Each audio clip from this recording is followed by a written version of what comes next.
Train travel in Switzerland is an absolutely dreamy experience, despite its not so dreamy prices. But for first-timers, there are many confusing things to consider, from ticket types and saving passes, to all the different companies and separate reservation systems. But don't panic. This video is going to walk you through step-by-step how to travel Switzerland by train, simplifying things as much as possible, and showing you some secret tips for saving money along the way because, spoiler alert, you're gonna want to. Now, in case you're new here, hi, I'm Christina from happytowonder.com. And this channel is all about practical travel advice from someone who's been there, done that, taken all the Swiss trains so you don't have to. So if that sounds like your kind of thing, be sure to like and subscribe for more travel videos just like this one. Let's start with a brief introduction to the Swiss train system. With a railway network spanning over 5,200 kilometers and more than 1,800 stations, Switzerland is home to one of the densest rail networks in the entire world, with more kilometers of train travel per inhabitant than any other European country. But not only is the network extensive, the trains are punctual, clean, and efficient, making it a true dream for train-loving tourists to explore. A majority of the Swiss rail network, over 3,200 kilometers in fact, is operated by the Swiss Federal Railways, confusingly abbreviated as SBB, CFF, FFS, which covers the name of the company in 3 languages: German, French, and Italian. SBB is the abbreviation that we use in English as well, so throughout this video, I will be calling it SBB, but just know the official one is much longer, and that's what you're gonna see on the outside of train stations. In addition to SBB though, there's actually over 70 railway companies that service the entire Swiss network, which is why you're going to see many different names and logos depending on where you're traveling. Now this seems confusing at first glance, but practically speaking, fares are actually fixed on distance, so it's not like one company is going to be much cheaper than another. Because of this, you don't actually need to worry too much about the different types of trains that are available in Switzerland, and trust me, there are loads of them. But because I'm a nerd, I'm gonna briefly cover them anyway. Just know that because things are distance-based, you can, in theory, hop on any train along that route, and it should in most cases cost the exact same, regardless of whether you're on a long-distance train or a shorter regional one. Now on that topic, the main categories of trains include long-distance trains like the intercity and interregio trains, and these are the ones that connect larger cities and towns. So usually they're gonna have much nicer amenities. In contrast, there are trains that serve shorter distances like the Regio trains or the S-Bahns, which connect suburban areas with the main city. There's also PE trains, which are the Panorama Express trains that are of particular tourist interest. These are designed for sightseeing, usually with bigger windows and also other tourist amenities. These will typically cost more because of mandatory reservation fees, but the base fare is generally the same. In fact, many normal trains actually service these exact same routes as the Panoramic Express tourist trains, and so you get the same views for cheaper, so do keep that in mind if budget is a priority. Now, there are also several experience trains that tourists love, like special funiculars or cogwheel trains. So be sure to take advantage of these whenever possible. Now let's move on to the step-by-step portion of this video, starting with step 1, deciding if train travel in Switzerland is right for you. Now, as I've said before, Switzerland is definitely one of the dreamiest countries to travel by train, but sadly, much like breathing or simply existing in Switzerland, it is incredibly expensive. I do genuinely think trains are probably the best option for most travelers, unless your main goal in Switzerland is maybe to do a lot of hiking in more remote areas, in which case it might be handy for you to have a rental car instead. Or alternatively, if you're not covering a lot of ground and your main priority is actually your budget, then opting for bus travel instead might save you some money. In fact, many cities and regions will actually give you a guest card that covers free public transport in the area when you stay overnight, which is great for local exploration and your wallet. Now, if and when you've decided you want to take the train, then we're moving on to step number 2, which is to buy your Switzerland train tickets or passes. I'm gonna be real with you and say that buying train tickets in Switzerland can be very confusing if you're new to it, especially if you're trying to compare prices and get the best deal. Before I get into all the details though, FYI, there is a cool feature of the SBB app called Easy Ride. And this feature basically calculates the best deal for you at the end of the day. All you have to do is swipe once to start your journey on the app and swipe again to end your journey, and then it's gonna do the math and then buy the best ticket for you. Now, to take advantage of this though, you have to make sure you have mobile data access because most Swiss trains actually don't have Wi-Fi. And for that, the simplest solution is definitely just getting an eSIM. The eSIM provider that I've used on pretty much every trip for the past few years is Airlo, who happen to be the sponsors of this week's video. For those new to the concept, eSIM stands for embedded SIM, which means it is pre-installed on your device and works 100% digitally to connect you with local telecom providers, meaning instant data access upon arrival, without needing to track down and switch physical SIM cards in and out, or paying for pricey roaming. And honestly, the process couldn't be easier. With the Airlo app, you can buy and browse eSIM packages for 200 plus countries and regions, including a regional one for Europe that also includes Switzerland. A few minutes is all it takes to buy and set up, meaning more time for you to sit back and enjoy the views. This is what I used on my last trip to Switzerland, and trust me, there are going to be so many instances that you need data connection while taking trains all around the country. From double checking directions, to browsing timetables and buying tickets. So, reliable data access is key. If you need a full tutorial for setup, you can check out my complete Airlo guide for step-by-step instructions.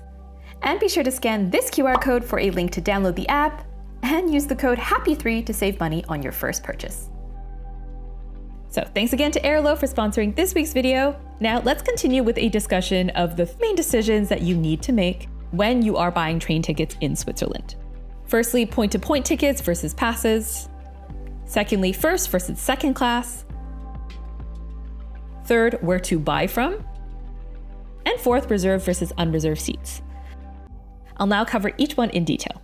Now, the first decision you need to make is whether you want to just buy point-to-point tickets, meaning separate tickets for every leg, or if you want to go the simpler way and just buy a pass of some kind that covers you for a set period of time or a set region.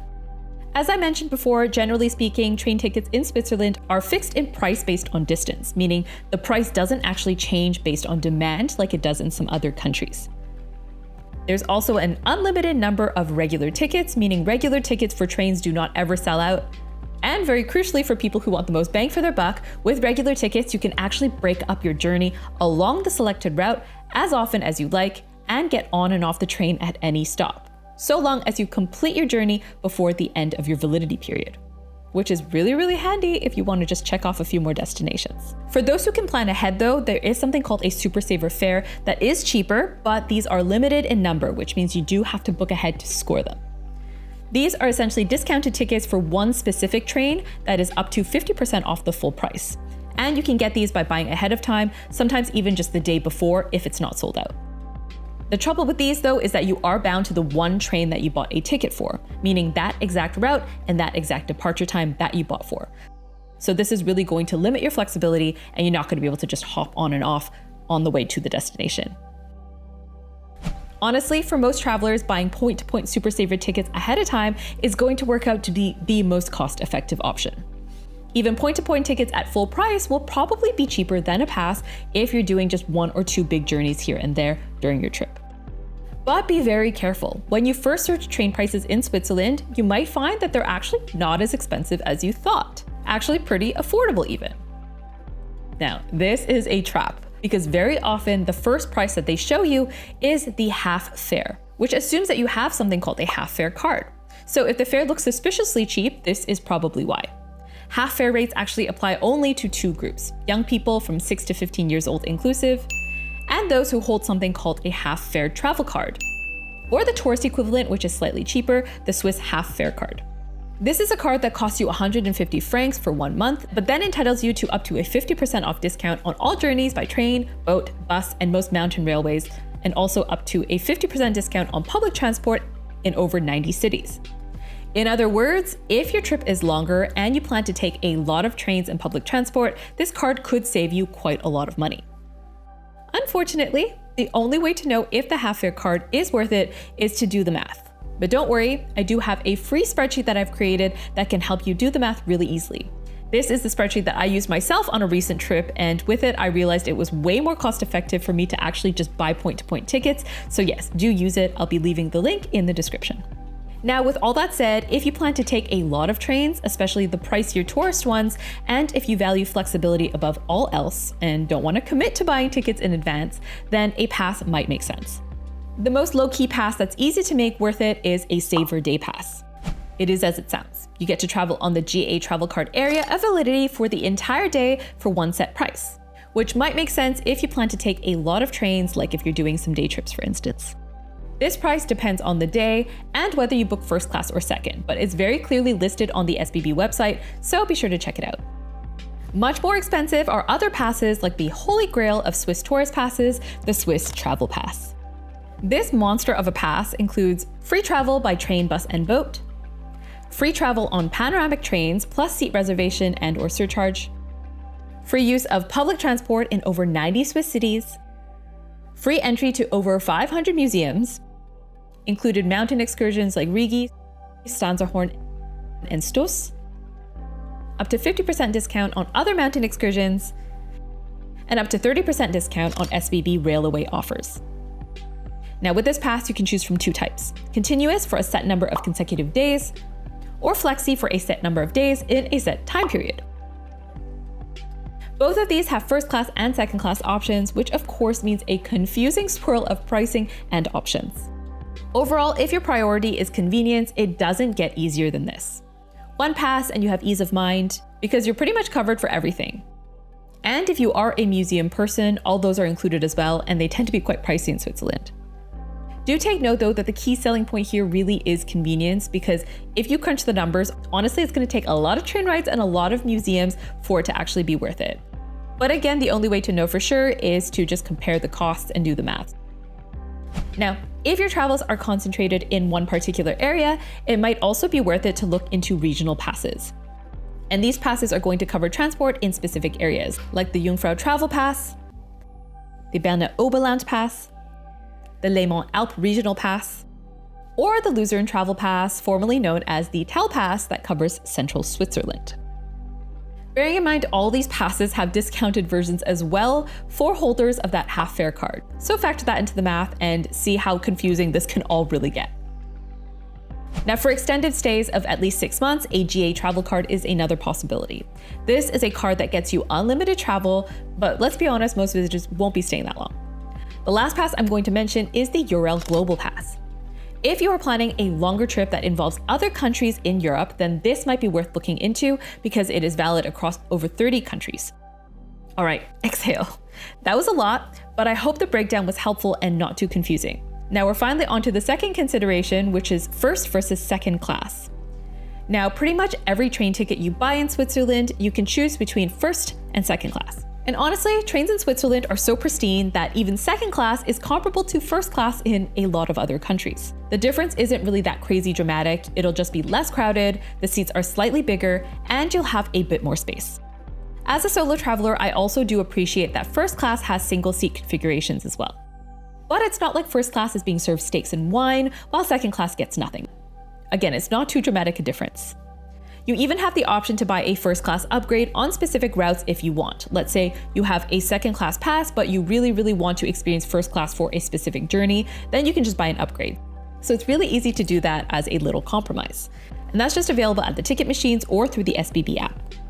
Now, on that note, once you've decided on the type of ticket and class that you want, it's time to move on to our next consideration, which is where to buy tickets. Tickets for Swiss trains can be purchased either in person or online. I would highly advise booking online beforehand to minimize stress and save money.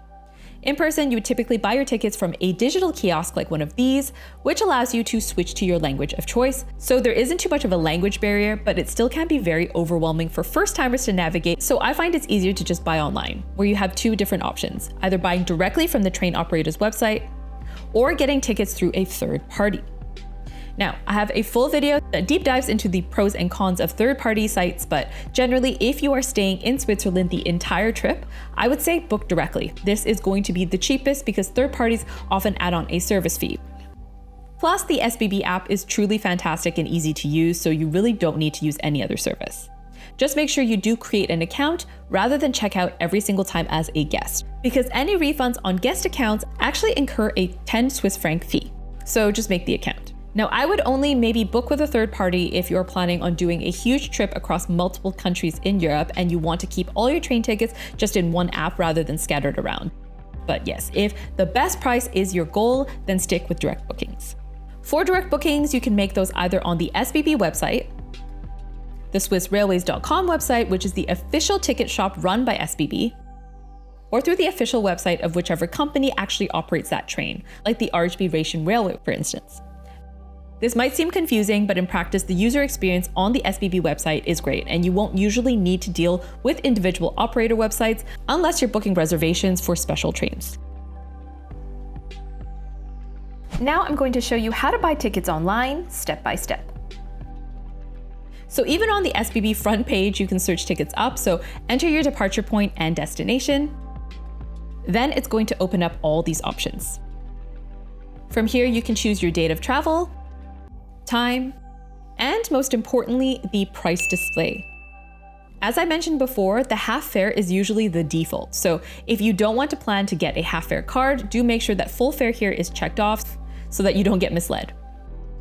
The list should then update automatically once you change anything.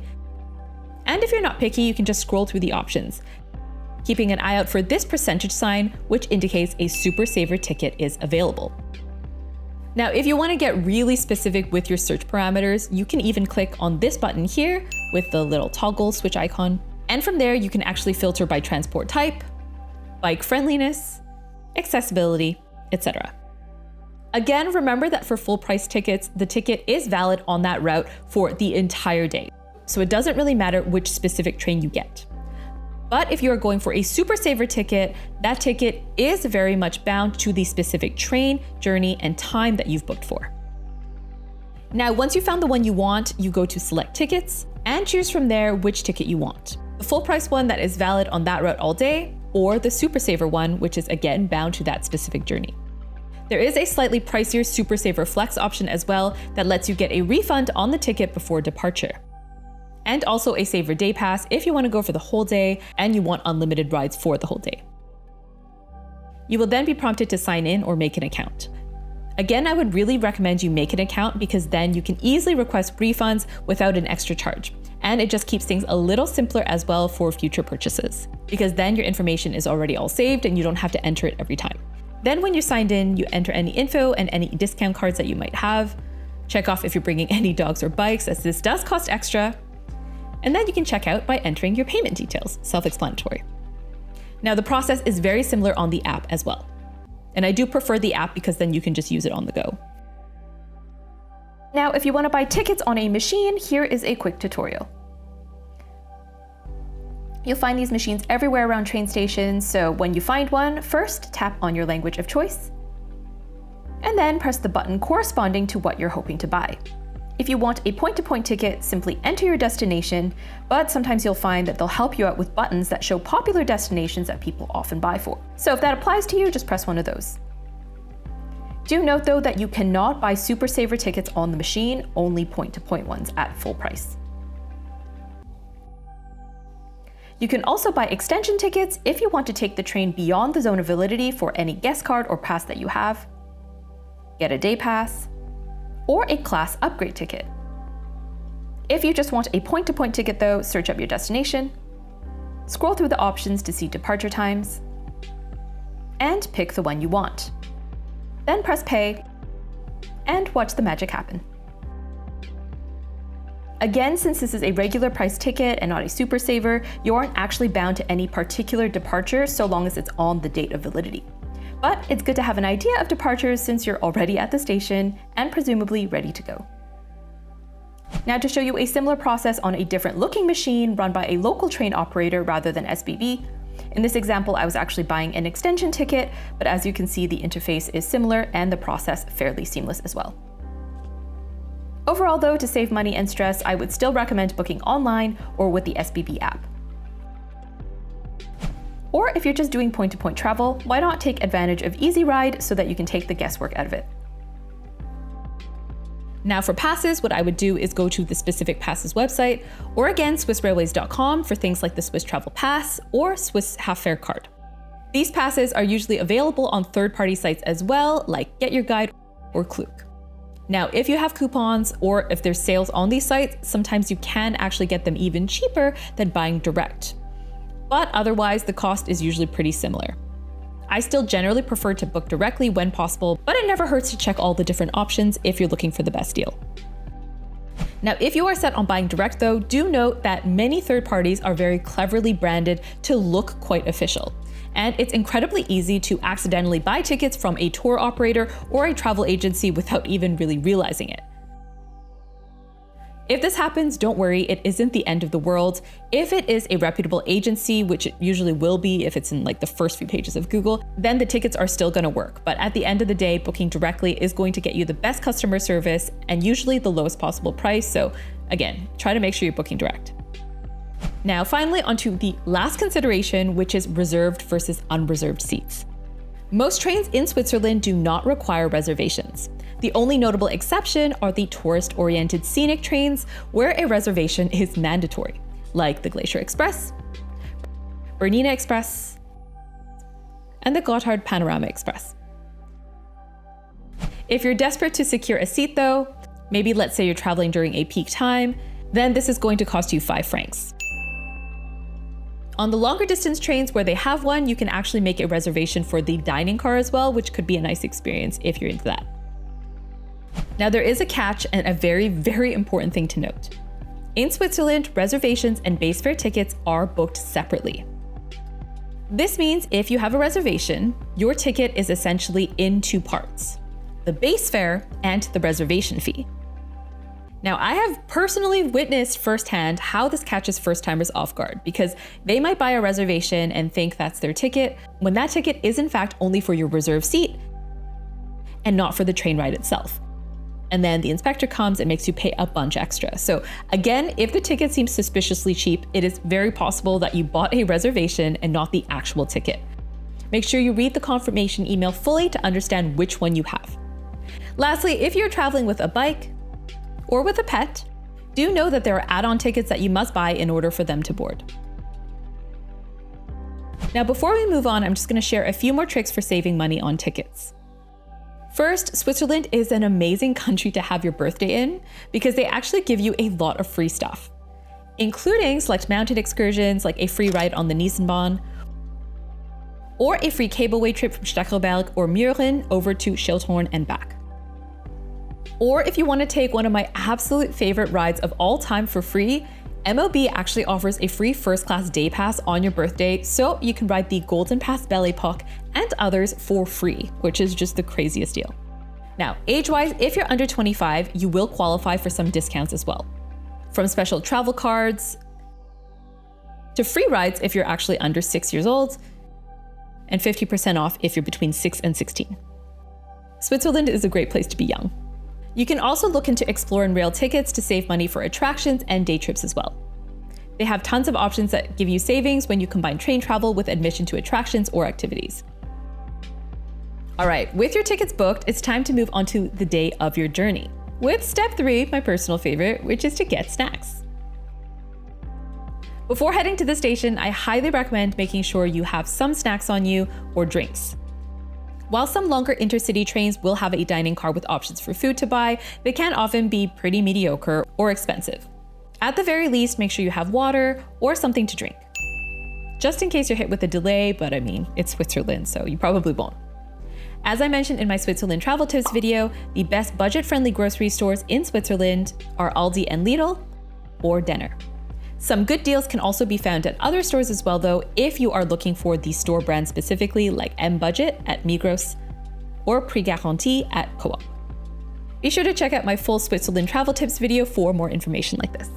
There are also usually options at the train station too, but I find it just less stressful to have something in advance so that you're not scrambling once you get there.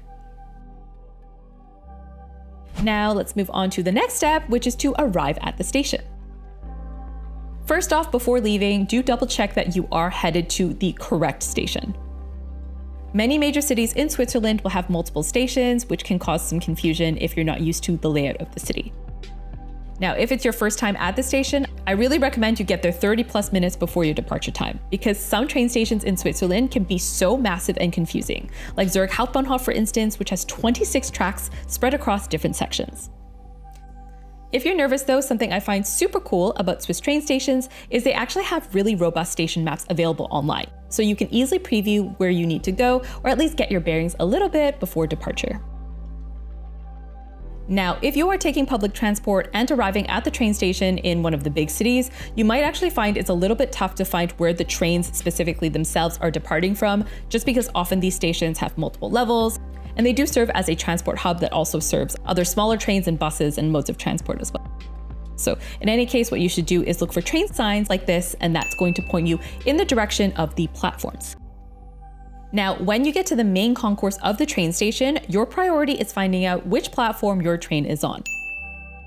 These days, the SBB app is actually pretty good at telling you which platform you should go to, but I always like to double check just because I'm paranoid, so I like to cross-reference with the big board just in case.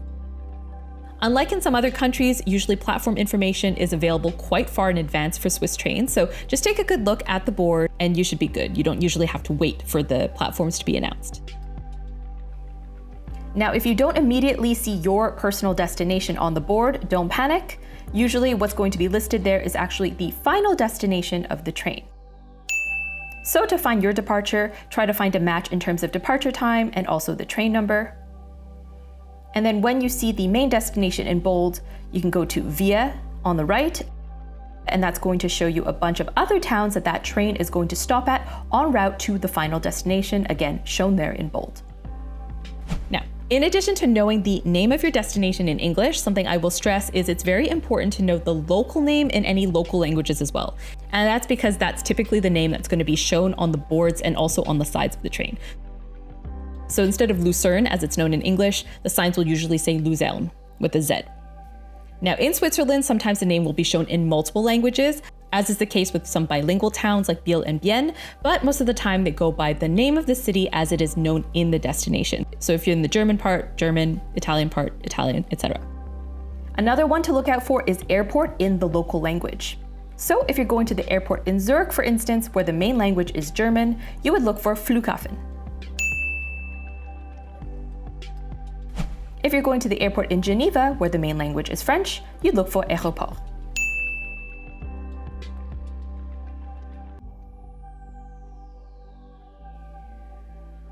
If your platform is listed with a letter, by the way, either on the board or in the SBB app, do not ignore this information. Because A, some larger train stations have more than one train arriving on the same platform sometimes, so you might end up on the wrong train if you do not follow the letter. And B, sometimes they do tell you the letter to prevent you from getting on the wrong carriage of a splitting train. Also, just a quick FYI, if you're a nerd like me, if you plan to take trains in these places along the Grand Tour of Switzerland, the best free souvenir ever is this little train tour passport that you can get stamped at select stations or tourist info centers. There's also a digital version available on the Train Tour app, but the real stamps are a bit more fun. All right, after you have the platform number, it's time to get to the platform. Generally, platforms are really well marked in Switzerland, so just look up for signs before making your way.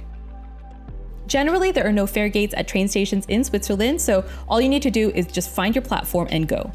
Most of the time, nobody's going to be checking your tickets at this point, and instead there's going to be controls on the train once it's running instead.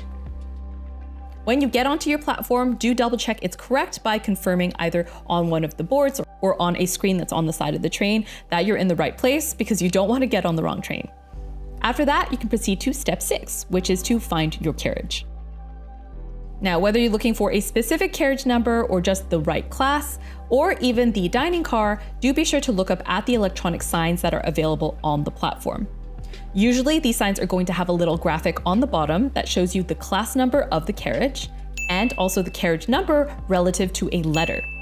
These letters actually mark different points on the platform. So if you see that second class is from C to E, for instance, you can actually walk over to that portion of the platform. It's going to say up there with a big sign, and that's going to ensure you're roughly in the right place for when the train arrives. And this is really helpful because some of the trains are super long, so if you can figure out where to stand in preparation, your life is going to be way easier, especially if you have luggage. Now, if you don't have an assigned seat, then all you need to do is just board a carriage in the right class, then pick a free seat at your own leisure. While the exact offerings are going to depend on the type of train that you're on, there are some really fun and unique carriages to potentially keep an eye out for, depending on what you want. So just quickly, some special ones include family coaches, which have play areas for kids. Sometimes there's also photography carriages, like the ones that I experienced on the RHB, where you can actually roll down the windows more easily so that you can take really nice photos. And there's quiet zones as well. Now finally, do remember to double check whether the carriage number is going to your intended destination, because sometimes trains will split and go off in separate directions. These are rare, but you may encounter them along popular routes like from Interlaken to Lauterbrunnen or Grindelwald. And they are usually marked with this special symbol, along with this warning saying train with multiple destinations. Please observe indications on coaches. So yes, if you see this symbol on your route, do allow some extra time to double check that you get on the right carriage, or when in doubt, double check with a conductor. Now, if you don't have a reserved seat, then usually I find the farther you walk, the emptier the carriages will be. So if you have the luxury of time, that's a really, really good trick. Now, once you find or choose your carriage, then it's time to hop on board. If the door isn't opening, then look for a button that looks like this and press it. This goes for the train doors as well as the carriage doors. Now it's time for step 7, find your seat. If your seat is assigned, try to make sure you go in through the correct door. So as you're walking, look through the glass to see which end your seat is going to be on, so you don't have to squeeze past people coming from the other door. I've done this before and it's incredibly awkward. Now, if you have large bags, do keep an eye out for large luggage racks when you enter. These will usually be found on the ends of the trains. With a carry-on on longer distance trains, there's usually space above your seat for it. But for smaller trains, sometimes they won't have any additional space, or it's going to be a really small space that can't actually fit a suitcase. In those cases, what I tend to do is I look for any seats that are back to back, and usually there's a large enough gap between those seats that you can actually slip your small suitcase in between. Or if it's not a super long journey, it might just be easier to stand in between carriages, like where the doors are, and then just stand there with your suitcases so that you're not taking up too much space, and then you don't have to shove through a bunch of people with your suitcases when you're trying to disembark. Now, before you sit down, make sure your seat isn't reserved, and also make sure you're not taking up a priority space if the train is looking full. All right, now onto the fun stuff. Step 8, which is to get comfortable and just enjoy the journey. On longer distance trains, there's often outlets, a fold-out table, hooks to put your coat up on, and on some longer distance trains, there may be onboard Wi-Fi as well. There might also be amenities like the SBB Bistro or restaurant, so be sure to take advantage. And of course, keep an eye out for the WC symbol to find the nearest onboard toilet, but make sure to bring any valuables with you just in case. I know Switzerland is mega safe, but you just never want to take any chances. And yes, definitely get comfortable, but do keep in mind that controllers will probably come on board and check your ticket. So hang on to your ticket or make sure it's handy on your phone. They pretty much always check for longer distance trains, and I would say random checks on local transport happen about 60% of the time. So they do really actually check, make sure you have the right ticket and you have the ticket on you. Now, after your journey is complete, it's time to move on to step 9, which is to disembark. If you aren't getting off at the end station, then I would really recommend prepping for disembarkation about 10 minutes before your arrival time. This gives you plenty of time to gather all your stuff, put your coat back on, and make sure you're not leaving anything behind. To keep track of what time you'll be arriving, do keep an eye out for screens that show the scheduled arrival time and also the estimated arrival time with any delays. In a pinch, what I usually do is I hop on Google Maps and I kind of follow the blue dot to see roughly where I am in relation to my final destination. And that way you can kind of guess how close you are. As a special note, some smaller stops are actually known as stops on request or request stops. These are stops that are only made if someone requests it. For bigger cities, these honestly won't be an issue, but if you're staying somewhere a little bit more remote, a little bit farther out, it's really best to double check yours isn't a request stop or you may be in trouble. Often these are going to be marked with an X on the timetable, or it's going to be showing this phrase on the screen. To make the stop request, usually you just need to look for a button that's typically under the departure screen, or just ask staff for help when in doubt. Now, upon arrival, if the door isn't opening, then again, look for a button with this symbol on it. And once the doors are open, be careful getting off the train because there's often a gap or step. Then to navigate your way off the platform and onwards to wherever you need to go, do keep an eye out for different signs like these that will point you in the right direction. If you need a place to drop off your bags while you explore, most major train stations are actually going to have a paid left luggage area with lockers, which are really convenient. They just have electronic screens and you can pay with cards. So that's a really great option if you're too early to check into your accommodation or maybe just dropping in for the day. Lastly, remember that your train ticket is usually only valid for that specific train that you were on. So if you need to get on a bus or any onwards travel, that ticket is probably not going to be valid and you're going to need to buy a new one. Do note though that many major cities often have guest cards with free public transport if you stay overnight, so do double check with your accommodation if this is the case. Oftentimes they're going to send you this card via email in advance, so you don't need to buy any tickets once you get there. And just as a note, if your train is delayed, then depending on the rail company, you might be eligible for compensation. To check whether or not this is the case, just search up your rail company plus late train compensation to see if there are any options. With SBB, for instance, usually for a delay of 60 minutes or more, you're going to receive 25% of the ticket price, and for a delay of 120 minutes or more, you get 50% off the original ticket price, so that's not bad, especially because tickets can be so expensive. All right, thanks so much for watching. Be sure to like and subscribe for more travel videos just like this one, and if you've traveled Switzerland by train, be sure to let me know in the comments what your experience was like. Thanks for watching. I'll see you next time.